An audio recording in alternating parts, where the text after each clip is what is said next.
Okay, so before we start today's episode, we're going to kick things off with some fragrance top tips. First tip, tired of your fragrances not lasting for a whole night out? Just make your excuses and leave after an hour and a half. Problem solved.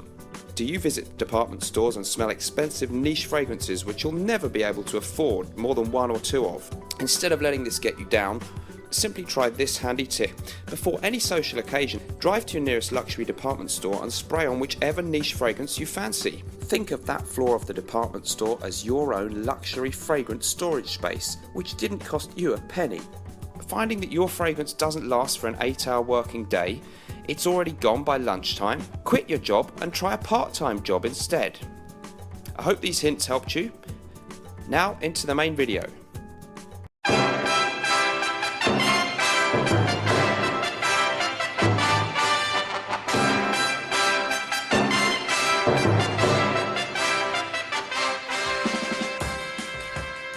Hello everybody, welcome back to Mr. Smelly's Fragrance Review. So today I'm going to be talking you through my current 5 favourite discontinued fragrances that I've got. I haven't got tons of discontinued fragrances, but I have got a bit more than 5 that I've got access to.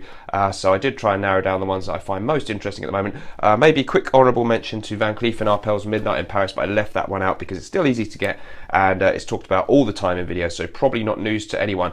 They're not really in any particular order, but I'll say number 5 first and work up to number 1. So number 5 for me, is mainly because I don't actually own a bottle, is going to be Valentino V.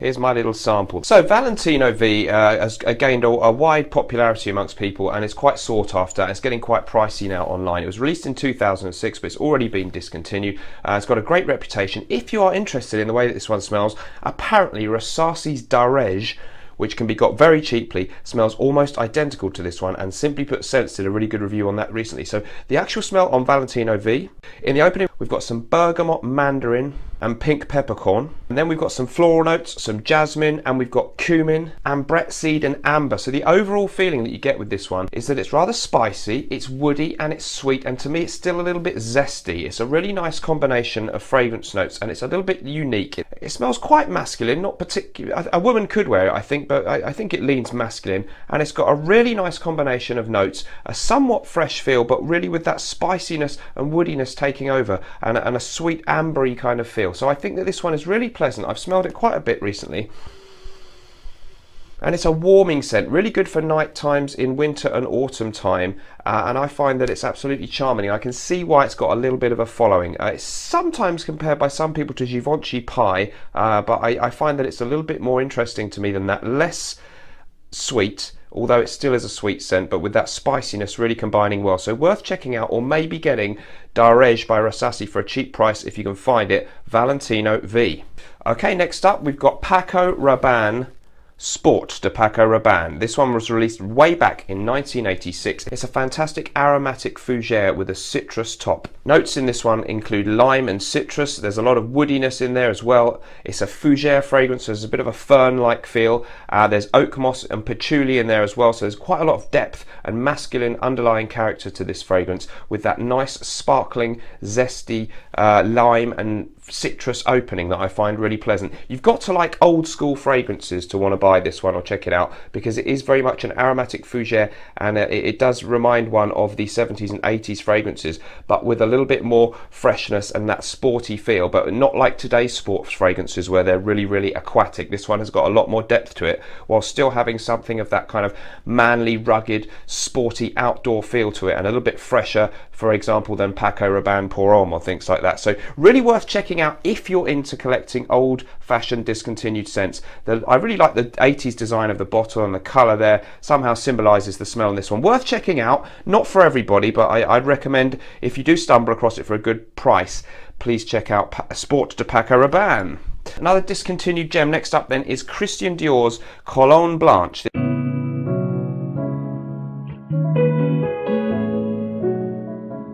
This was from the exclusive lines from Christian Dior, and I think it was the same line where Amber Noir was released, or was it Bois d'Argent? Anyway, this one is a really fresh scent, but it's got a little bit of sweetness and an almond note that really distinguishes it. The only 3 notes I could find listed actually were rosemary, orange blossom and almond. And what you get with this one, for some reason, it reminds me a little bit of Neroli Portofino in terms of the role that it would have in your wardrobe. It's a fresh daytime scent, or a scent that's going to be appropriate for summer. Really nice, fresh, ultra clean feel, but it's got that little dusting of sweetness somehow. The almond note is really nice, and there's an almost milky sweetness in there, as if there's just this dusting of icing sugar on the top of an essentially fresh citrusy scent.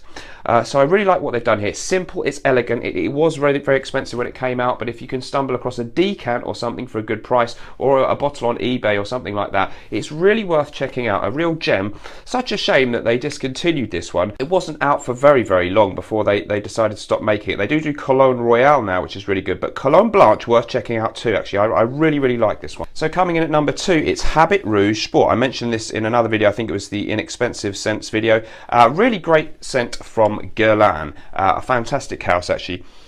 Some of their exclusive stuff is really good, but this was an inexpensive one, and it's been discontinued. I think it was discontinued a couple of years ago, and it will become harder to find. I think right now you can get it reasonably easy, and it's not expensive. So the notes in this one. How does it smell? We've got some typical citrus elements in the opening, orange and things like that, but then we've got the unusual and rather enticing note of bamboo in there. There's also jasmine, some leather, some vanilla and some rose, so it's not what you'd expect in a sports scent. It does have a certain freshness. There's a really, really nice musky dry down, great longevity and projection, and a certain uniqueness. It's got red floral kind of tones running right through it, something going on that's rather interesting with that rose note, and somehow it's manly, it's fresh, and it's quite unique. So really worth checking out if you can, and prices on this still really good. Why they discontinued it, well, I guess it wasn't selling enough, but perhaps Habit Rouge Sport seems like an odd concept, as you wouldn't associate that scent with having being easy to make a sports flanker of it, and it doesn't smell like a typical sports scent, so perhaps it was misnamed or mismarketed. But I really enjoy wearing this one daytime or nighttime, pretty much year round. It's got enough depth to wear it in the cold weather as well as in warm weather. So my final pick then in discontinued gems, it's going to be this one, Dolce & Gabbana Masculine. People often talk about Dolce & Gabbana's By Man. That's really hard to find. I have smelled that one, have a sample of it, and it was good, but it didn't impress me enough for the really high prices that people are asking for this one. This one, again, prices are going up online, but you can stumble across it for not too crazy money if you're lucky and if you persevere. So Dolce & Gabbana Masculine is another citrus-based scent, but it's got a lot of herbal notes and woody notes in there, which make it really interesting. It seems to last really well, as fragrances do so rarely these days, the new ones that come out. This one has great longevity, a real masculine depth about it, and I really like the herbal elements in this one. There's rosemary, there's peppermint, and there's thyme in there, alongside the usual suspects of bergamot, lemon and petitgrain, but we've also got the rather interesting note listed of kumquat. I can't distinguish that note myself, but I must say this smells extremely good to me, and I really enjoy wearing it. In the base we've got figwood, vetiver and musk, and it all combines for a lovely long-lasting masculine citrus scent that really is perhaps not equaled by many things out there in the designer realm today. I can't think of too many that I like as much as this that I can buy today. I really like Bulgari's Aqua Amara. They don't smell particularly alike, but that's one that I also find that you can buy now that's a great citrus designer. This one likewise, superbly done. Reminds me almost a little bit of could be an Acqua di Parma scent or something like that. Great citrus notes with a woody masculine depth to it, so worth checking out. I wouldn't pay crazy money for it, but if you do stumble across it for a good price, it's a charming thing to have. A nice bottle, and as the name suggests, despite being a citrus scent, it does have a real masculine feel about it. So great scent. Check out these ones. Let me know if you've tried any of these. What do you think of them? Do you like them? And let me know your discontinued favourites. Thanks for watching. Remember, whatever we're doing in life, let's project.